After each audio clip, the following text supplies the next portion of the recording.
رونالدو يصور في المرمى، رائع بيمناه يطلق الكرة كريستيانو رونالدو لأنه بلا رقيب ولا حسيب ولا ممتازة لكاكا على الجهة اليمنى، يلحق عليها كاكا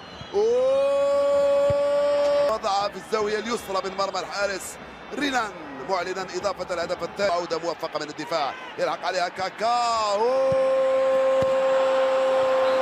كما سبق وأن قلت وكأن عناصر فريق خلف. ثم التصويب على الصمام على فرد الكرة، رونالدو يصوب في المقص الأيسر، رائع في العالم.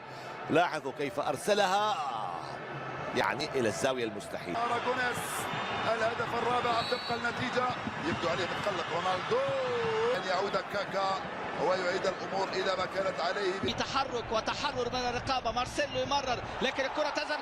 اللقاء أصبح بقى لقاء ساخن. 3-0 على فالنس، يمشي رونالدو خطير، كرة 1-0 كوتي باس ولا بالأحلام، كملها ولد من سيناريوهات الأفلام. ينجح مليح يتقدم.